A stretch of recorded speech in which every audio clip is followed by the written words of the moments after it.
የሚጠይቀው ወንጌል አስተምሮ ብር አምጡ የሚለው ስለ የትኛው ጎዶሎ ነው? ምን አጥቶ ነው የሚጠይቀው? ስለኛ ጎዶሎ ነው። በዘመናችን በገንዘባችንም በእውቀታችንም በእምነታችንም መስራት እንድንችል በምድር የምንሰራው ስራ በሰማይ በመካከል ገደል ስለሚከፍል ልዩነት ስለሚያፈጥር ያ ባለጠጋው ነዌ አንተ ወደኛ አትመጣም አለው። እንደማይመጣ ለምንድን ነው አንተ ወደኛ አትመጣም ያለው? አብርሃም ለምን አልዓዛርን ታቀፈው? ነዌ የአብርሃም ዘር ነው። አልዓዛር ግን የአብርሃም ልጅ ነው። ልጆች ስንሆን በአብርሃም እቅፍ እግዚአብሔር ያስቀምጠናል፣ በአባታችን እቅፍ። ዘር ስንሆን ግን ፍርድ ብቻ ልንጠብቅ። ይሄን ነው ዛሬ የሚነግረን። የአብርሃም ልጆች ብትሆኑ የአብርሃምን ስራ ትሰሩ ነበር። ከዛ በኋላ ያ ባለጠጋው ምን አለ ነው የሚለው? እባክህ አብርሃም አባቱ፣ አብርሃም አባቱ፣ እኔ ወደ ገባሁበት ወደዚህ ጭንቅ ቦታ በምድር ያሉት 5 ወንድሞቼ እንዳይመጡ አባቶ፣ አብርሃም አባቶ ያለው በሲኦል ሆኖ እኮ ነባቢት ነፍስ ናት፣ ተናጋሪ ነፍስ ናት እኮ፣ ሕያዊት ነፍስ ናት። ሰው ነፍስ ከተለየው በኋላ ዝም ብሎ በመቃብር ፈርሶ በስብሶ የሚቀር ብቻ አይደለም። ሕያዊት ነፍስ ናት፣ ነባቢት ነፍስ ናት፣ ሕያው ናት፣ ተናጋሪ ናት፣ ታያለች። ስለምታይ ነው ነዌ በሲኦል ሆና በገነት በሲኦል በረድኤተ እግዚአብሔር የተጠበቀ አብርሃምን ያየው። ስለምትናገር ነው አብርሃም አባቶይ ብሎ የተናገረው።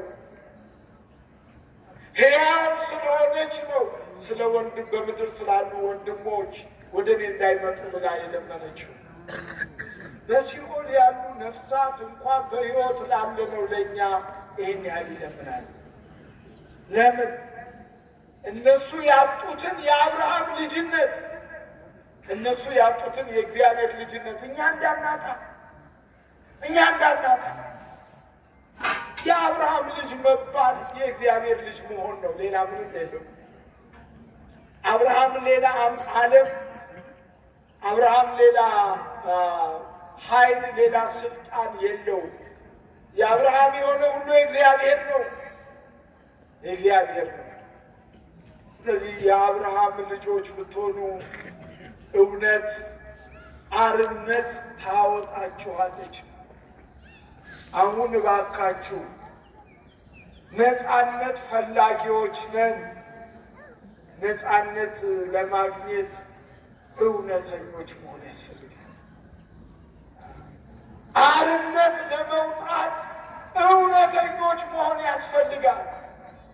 እውነተኞች መሆን ያስፈልጋል።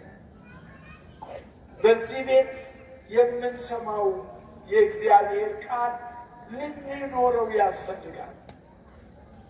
አሁን መስማት እየሰማን ነው። ተናጋሪዎቹም እየተናገርን ነው።